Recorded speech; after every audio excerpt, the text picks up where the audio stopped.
The vast emptiness of space held many secrets, but none would shake the Galactic Empire more than their discovery of Earth. On a routine patrol near the outer rim of their territory, Imperial scout ship Star Seeker detected unusual energy signatures from a small blue planet. Commander Peter watched through the ship's viewing screen as his crew analyzed the readings. The planet showed signs of industrialization, primitive space travel, and what appeared to be basic defensive systems. Nothing that should worry the mighty Empire, or so they thought. Another primitive world for the Empire, Peter said, sending his report to Imperial High Command. The response came quickly. Standard protocol for first contact with developing civilizations would be followed. 3 days later, a fleet of Imperial ships entered Earth's solar system. Their massive vessels dwarfed the International Space Station and various satellites orbiting Earth. The Empire's arrival didn't go unnoticed. Earth's Unified Defense Command, established decades ago in preparation for this very moment, went into high alert. Admiral Tom of the Imperial Diplomatic Corps stood proudly on his ship's bridge. "Send the standard greeting message," he ordered. The message, transmitted in various formats, was simple: submit to Imperial rule or face conquest. On Earth, the United Earth government gathered in their underground command center. President Mark, a seasoned military veteran turned politician, read the Imperial message with a grim expression. "They think we're primitive," he said to his advisors. "They see our limited space presence and assume we're easy prey." The response Earth sent back surprised the Imperial fleet. It wasn't a surrender message, nor was it a plea for mercy. Instead, it was a warning. "To the Galactic Empire, we acknowledge your presence and your message. However, we must warn you. Humanity has prepared for this day for centuries. We have no desire for conflict, but if forced, we will defend ourselves. Our apparent technological limitations are by choice, not necessity. We strongly advise you to reconsider your ultimatum." Admiral Tom laughed when he received the message. "Such bravado from a species that barely reached their own moon," he said to his officers. "Prepare the subjugation fleet. We'll teach them their place in the galaxy." What the Empire didn't know was that Earth's space program had been a careful deception. While showing the world old rocket technology and basic space stations, the world's governments had secretly developed advanced defensive systems and weapons platforms hidden throughout the solar system. President Mark watched the Imperial fleet's movements on the command center's main screen. "They're positioning for attack," reported General David, Earth's defense chief. "Shall we reveal our true capabilities?" "Not yet," President Mark replied. "Let them commit to their mistake. Activate Defense Protocol Alpha, but keep our advanced systems hidden. Let them think their first strike succeeded." The Imperial fleet launched their attack, expecting a quick victory. Their energy weapons lit up Earth's atmosphere, targeting major military installations. To their surprise, most of their shots were absorbed by previously invisible shield systems. "Impossible," Admiral Tom shouted as his sensors showed minimal damage to Earth's defenses. "Their technology level was supposed to be centuries behind ours." President Mark allowed himself a small smile as reports came in. The shields, developed through decades of secret research, were holding perfectly. "Send them another message," he ordered. The message was brief. "This is your final warning. Withdraw now, or face the consequences of your actions. We did try to warn you." Admiral Tom ignored the warning, ordering his fleet to continue the attack. His pride wouldn't allow him to retreat from what he still considered a primitive world. That pride would cost the Empire dearly.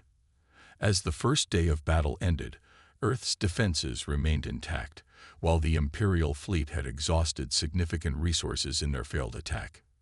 In the command center, President Mark turned to his generals. "They made their choice," he said firmly. "Prepare our counterattack. It's time to show the Empire why they should have heeded our warning." As the Earth's military prepared for their response, one thing became clear: the Galactic Empire had made a grave mistake in underestimating humanity. They would soon learn that appearances can be deceiving, and that humanity's greatest strength wasn't in their technology, but in their preparation and determination to remain free. The real war was about to begin, and humanity was ready. The Imperial fleet regrouped after their failed first attack, their massive ships gathering in high Earth orbit. Admiral Tom's face had turned red with anger and embarrassment. His easy victory had turned into a potential disaster. "Launch all fighter squadrons," he commanded. "Overwhelm their defenses with numbers. No primitive species can stand against our full might." The Imperial hangar bays opened, releasing thousands of combat ships into space. On Earth, Admiral James watched the incoming swarm on his command screen. After decades of preparing for this moment, he felt strangely calm. "Begin Operation Thunderstorm," he ordered. Hidden bases on the Moon and Mars suddenly activated. What the Empire had dismissed as primitive mining operations transformed into military installations. Launch bays opened in the lunar surface, releasing Earth's own fighter fleet. "What trickery is this?" Admiral Tom demanded as his sensors detected hundreds of human ships rising from the Moon's surface. The vessels were smaller than Imperial fighters, but moved with incredible speed and agility. The first clash between the two forces lit up Earth's orbit like a new constellation. Imperial energy weapons flashed through space, but the human ships proved surprisingly hard to hit. They moved in unpredictable patterns, using maneuvers that seemed to defy normal space combat doctrine.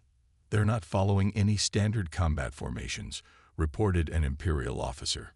"Our targeting computers can't predict their movements." That was exactly what Earth had planned for.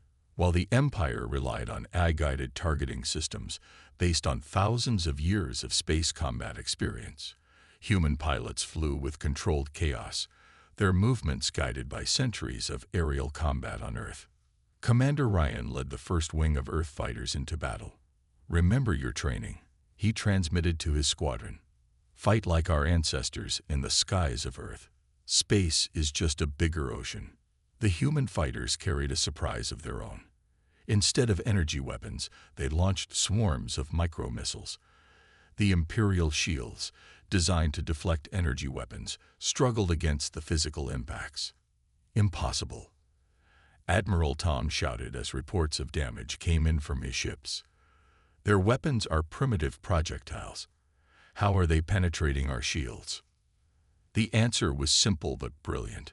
Earth's scientists had realized that the Empire, like many advanced civilizations, would focus on defending against energy weapons, so they had developed advanced kinetic weapons instead, turning simple physics into their greatest advantage. Admiral James watched with satisfaction as the battle unfolded. "Launch Phase 2, he ordered. From Earth's oceans, hidden submarines released another wave of spacecraft. These ships were larger, carrying heavy weaponry that had been kept secret for decades. The Empire's rigid battle formations began to break apart as they faced attacks from multiple directions. Their standardized tactics, successful against countless other species, failed against humanity's unpredictable combat style. "They're using their planet's gravity for slingshot maneuvers," reported an Imperial tactical officer. "Our ships can't match their acceleration in these conditions."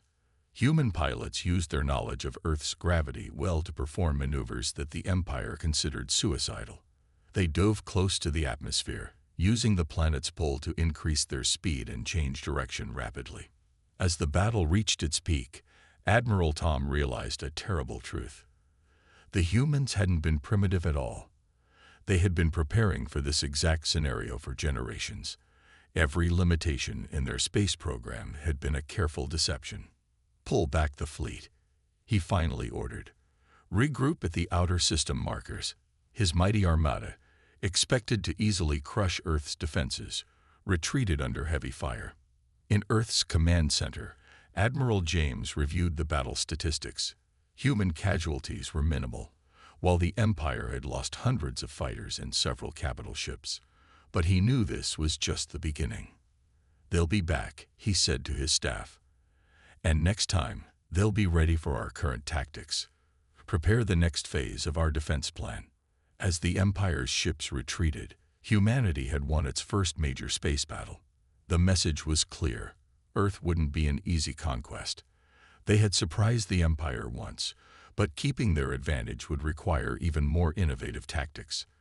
The real test was still to come, but humanity had proven one thing. Underestimating Earth had been the Empire's first, and possibly greatest mistake. 2 weeks after their first defeat, the Empire's intelligence officers made a shocking discovery. Deep scans of Earth's solar system revealed countless hidden military installations scattered throughout the asteroid belt, on various moons, and even in artificial satellites disguised as space debris. They've been preparing for war longer than we thought. Admiral Tom reported to the Imperial High Command. His voice trembled slightly as he delivered more disturbing news. Our analysis suggests their technology isn't primitive at all. They deliberately showed us outdated systems. Commander Smith stood in the control room of Freedom Station, a massive military complex hidden inside a hollowed-out asteroid. "Begin Operation Ghost Strike," he ordered. Earth's true space fleet emerged from hidden docks across the solar system. The Empire watched in disbelief as hundreds of stealth ships seemed to materialize from nowhere. These vessels were nothing like the decoy ships Earth had shown the galaxy. They were sleek, advanced, and completely invisible to standard Imperial sensors. "How long have they hidden these?" an Imperial captain asked as the first reports came in. The answer would have shocked him. Earth had been building this fleet for over 50 years, preparing for the day they would face a galactic power. The human stealth fleet struck with surgical precision. Instead of engaging in direct combat, they targeted the Empire's supply lines and communication relays. Ships appeared from nowhere, launched devastating attacks, and vanished before the Empire could respond. "Another supply convoy destroyed," reported an Imperial officer. "We can't track them. Their stealth technology surpasses anything we've encountered." Commander Smith coordinated the attacks from Freedom Station. "Target their fuel depots next," he ordered. "Force them to fight with limited resources." The Empire's mighty fleet found itself in an unfamiliar position, fighting an enemy they couldn't see or predict. Human ships used the asteroid belt as cover, emerging to strike and then disappearing back into the field of rocks and ice. They're using mining technology as weapons, an Imperial analyst realized too late. What appeared to be simple mining lasers on asteroids were actually disguised weapon platforms. The Empire had dismissed them as industrial equipment, another costly mistake. Earth's forces demonstrated mastery of guerrilla warfare in space. Small, fast ships would lure Imperial cruisers into asteroid fields, where hidden weapons waited. Electromagnetic pulses disabled Imperial systems, leaving their ships drifting and vulnerable. "They're not fighting fair," protested an Imperial commander after losing another battleship. But that was exactly the point. Humanity had never planned to fight fair. They had studied the Empire's rigid military doctrine and designed counters for every standard tactic. The biggest surprise came when human ships revealed their EMP weapons. The Empire had never considered protecting against such primitive technology. Their advanced ships, dependent on complex electronic systems, proved surprisingly vulnerable to these simple but effective attacks. "Their entire civilization is a weapon," Admiral Tom realized as he watched another fleet segment go dark from EMP attacks. Even their apparent weaknesses were planned to deceive us. Commander Smith launched the next phase of the operation. Hidden bases on Jupiter's moons activated, revealing missile platforms that had been disguised as research stations. The Empire had completely misread humanity's presence in the outer solar system. "Launch the swarm," Smith ordered. Thousands of small, automated drones emerged from the Jovian moons. These simple but effective weapons overwhelmed Imperial defenses through sheer numbers, another example of humanity turning primitive technology into an advantage. In their command center, Imperial officers watched with growing horror as their mighty fleet was slowly but surely pushed back. Every attempt to adapt to human tactics was met with yet another surprising strategy. "They're not just fighting us," an Imperial strategist finally understood. "They're teaching us a lesson about underestimating primitive species." As the third major battle concluded, the Empire had lost several key outposts and supply lines. Their remaining ships were forced to retreat further from Earth, unable to maintain their positions against an enemy that seemed to be everywhere and nowhere at once. Earth's message was clear. They weren't just defending their planet. They were showing the galaxy that technological advancement didn't always mean superior warfare. Sometimes, the most effective weapons were the ones your enemy dismissed as primitive. The war was far from over, but the Empire was learning a costly lesson about human ingenuity and preparation. A month into the war, the Empire made another startling discovery. During a routine analysis of combat data, their scientists found something that chilled them to their core. The human military wasn't just using clever tactics. They had developed combat artificial intelligence systems that surpassed even the Empire's best technology. Captain Miller stood on the bridge of the Earth battleship Thunder, watching his eye combat system predict and counter Imperial movements before they even began. "They still haven't figured it out," he said to his crew. "They think we're just lucky." The Empire's massive ships moved in perfect formation, following battle plans refined over thousands of years. But humanity's AI systems had studied these patterns, learning to predict and counter every standard Imperial tactic. "Their ships are moving before we even execute our attack patterns," an Imperial commander reported in disbelief. "It's as if they know our plans before we make them." The truth was even more impressive. Earth's AI systems weren't just predicting. They were actively hacking into Imperial networks. The Empire's standardized technology, used across their entire fleet, had become their greatest weakness. "Begin Operation Digital Storm," Captain Miller ordered. Across the solar system, human AI systems launched coordinated cyber attacks. Imperial ships suddenly found their weapons targeting their own allies, their shields dropping at crucial moments. "How are they controlling our ships?" Admiral Tom demanded as reports of system failures flooded in. The answer was simple but brilliant. Humans had spent years studying captured Imperial technology, finding weaknesses in their standardized systems. Earth's ships demonstrated another surprise. Their AI systems could adapt and learn during battle, changing tactics faster than Imperial commanders could respond. While the Empire relied on pre-programmed battle plans, human ships evolved their strategies in real time. "They're not just fighting us," an Imperial analyst realized. "Their machines are learning from every engagement, becoming more effective with each battle." Captain Miller led a bold assault on the Empire's main battle group. His ships seemed to dance through space, their movements guided by AI systems that could process combat data thousands of times faster than organic brains.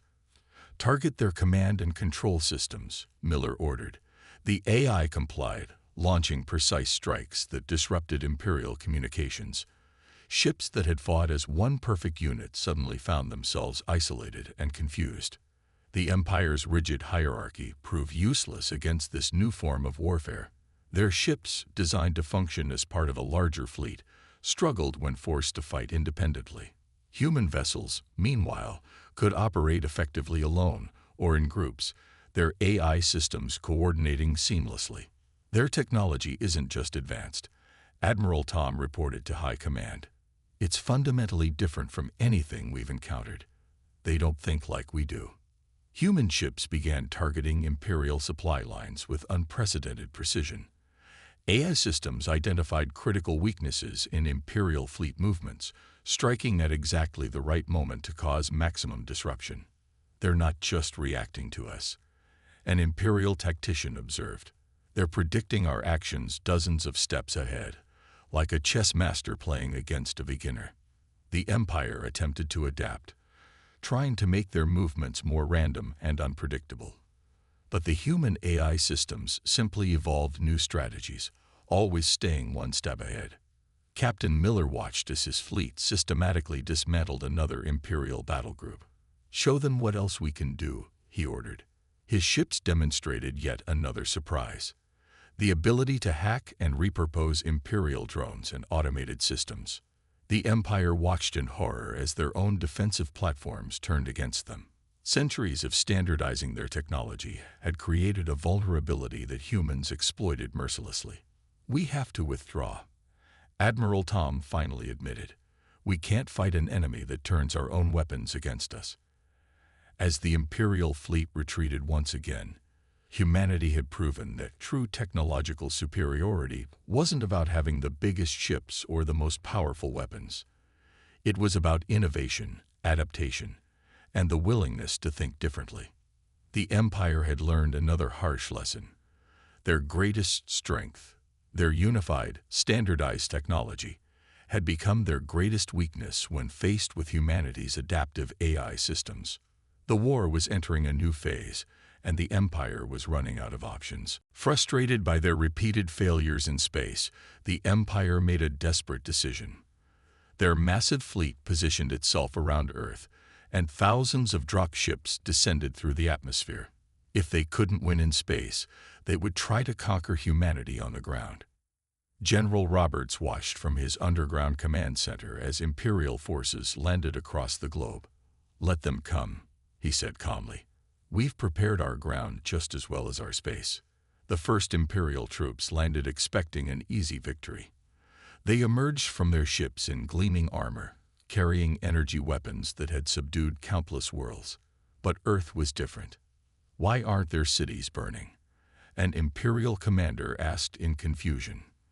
The answer became clear as human forces emerged from underground bunkers and hidden bases. Every major city had been prepared for this invasion for decades. The Empire's first assault targeted New York. Their troops marched through the streets, only to find themselves caught in a maze of prepared defenses. Buildings that appeared normal concealed weapon emplacements. Subway tunnels became ambush points. They're fighting from every direction, Imperial soldiers reported as they faced attacks from windows, sewers, and rooftops. Urban combat was something the Empire had rarely faced, and never at this scale. General Roberts coordinated the defense with precise efficiency. "Activate the city defense grids," he ordered. Streets suddenly transformed, barriers rising from the ground, cutting Imperial forces into smaller, manageable groups. The Empire tried changing tactics, landing troops in open terrain. But here, too, humanity had prepared. Fields concealed underground bunkers. Forests hid camouflaged armored units. Every natural feature had been turned into a defensive position. "Their planet itself fights against us," an Imperial officer reported as his unit struggled through another ambush. Humans used their knowledge of Earth's varying environments to devastating effect. In desert regions, Imperial troops found their advanced armor suits failing in the extreme heat. In Arctic zones, their weapons malfunctioned in the cold. Humanity had adapted to every environment on Earth, and they used this knowledge expertly. "Show them what real ground combat looks like," General Roberts commanded. Human forces demonstrated centuries of terrestrial warfare experience. They used combined arms tactics, infantry, armor, and air support working in perfect coordination. The Empire's troops, used to fighting on worlds with similar environments, found themselves facing battles in jungles, mountains, cities, and deserts, sometimes all in the same day. Their standardized tactics failed in Earth's diverse conditions. "Another division lost in the mountains," reported an Imperial commander. His troops had been decimated by human forces using the terrain to their advantage, striking from hidden positions and disappearing before retaliation. Humanity's greatest advantage was their adaptability. While Imperial forces used the same tactics everywhere, human defenders adjusted their strategies for each environment. Desert units fought differently than Arctic teams, each specialized for their terrain. "They're not just soldiers," an Imperial analyst realized. "Every civilian knows how to fight." The Empire discovered that humanity had maintained mandatory military training programs for generations, preparing their entire population for this invasion. General Roberts launched counterattacks across multiple continents. Human forces emerged from hidden bases, striking Imperial landing zones with devastating effect. Every civilian center was a fortress, every natural feature a potential ambush site. "We're losing more troops every hour," the Imperial Ground Commander reported. His forces, expected to easily subjugate Earth's population, instead found themselves trapped in a nightmare of endless combat against an enemy that seemed to be everywhere. The Empire tried using their superior technology, deploying energy shields and advanced weapons. But humans had prepared for this too, using simple kinetic weapons that could penetrate energy barriers and electromagnetic pulses that disabled Imperial equipment. They're not primitive warriors, an Imperial officer realized too late. They're masters of their environment, and we're fighting on their ground. As the ground war entered its second week, Imperial casualties mounted. Their troops, demoralized and exhausted, found no respite anywhere on Earth's surface. Every victory was temporary, every secured position vulnerable to counterattack. General Roberts watched the battle reports with grim satisfaction. The Empire was learning the hard way that conquering Earth would cost them more than they could ever afford to pay. The surface of Earth had become a graveyard for Imperial ambitions, and the war was far from over. The Imperial High Command gathered in their Grand Chamber, facing a crisis unlike any in their 1,000-year history. Reports from Earth painted a devastating picture. Their fleets were in disarray, ground forces suffered massive casualties, and their reputation of invincibility lay in ruins. How could a single planet cause this much damage? Demanded the High Commander, his voice echoing through the chamber. The answer was becoming painfully clear. They had completely misjudged humanity's capabilities and determination. Meanwhile, Admiral White of Earth's expansion fleet prepared for humanity's boldest move yet. Begin Operation Liberty, he ordered. Earth's hidden fleets launched not toward their home planet, but toward other Imperial-controlled worlds. The Empire watched in horror as human ships appeared near their subjugated planets. These weren't just military strikes. They were liberation missions. Earth had studied the Empire's control methods and knew exactly how to disrupt them. The slaves are revolting on 12 worlds, reported an Imperial officer. The Empire had ruled through fear and technology, but humanity showed their conquered people something different: hope and the means to fight back. In the Imperial capital, chaos erupted as news of multiple system rebellions arrived. Their rigid command structure, designed to maintain control, now prevented them from responding effectively to simultaneous crises. Humanity isn't just fighting us, realized an Imperial strategist. They're dismantling our entire system of control. Earth's forces provided weapons and training to oppressed species, teaching them the same guerrilla tactics that had proven so effective in defending Earth. Admiral White coordinated attacks on key Imperial infrastructure. Human ships struck communication relays, supply lines, and command centers. The Empire's greatest strength, its unified control, became a critical weakness as systems failed across multiple sectors. Their entire empire is built on fear. Admiral White told his fleet commanders, "Show their subjects they can fight back," and the whole system collapses. Human forces demonstrated this by helping local resistance movements seize control of Imperial facilities. The Empire tried to respond with overwhelming force, but found their military stretched too thin. Fighting humans on Earth had depleted their resources, and now they faced rebellions on multiple fronts. "We've lost contact with the Centauri sector," reported an Imperial commander. The carefully maintained facade of Imperial invincibility was cracking. Other species, inspired by humanity's success, began their own uprisings.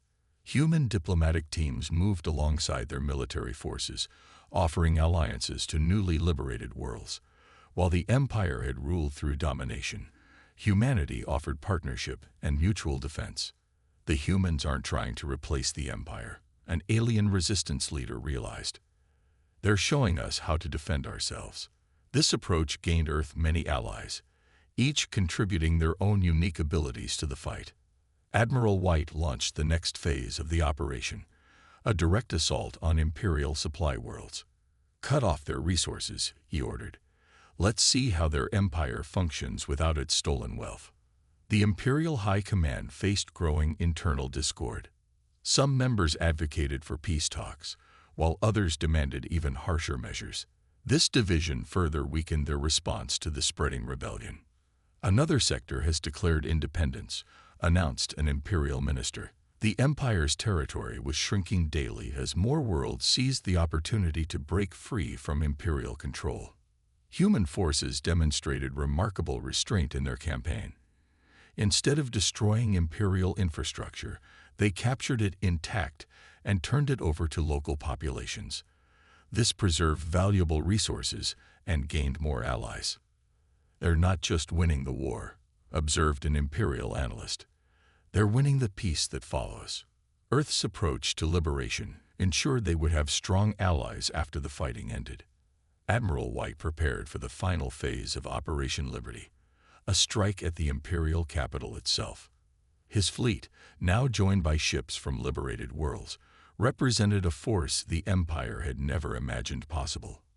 "The humans have shown us that unity through freedom is stronger than unity through fear," declared a former imperial subject, now commanding his own liberation fleet. As the Empire's crisis deepened, their options narrowed. Their military was in shambles, their economy strained by multiple rebellions, and their political system failing under the pressure. The empire that had dismissed humans as primitive now faced a terrible choice: adapt to a new reality or face complete collapse.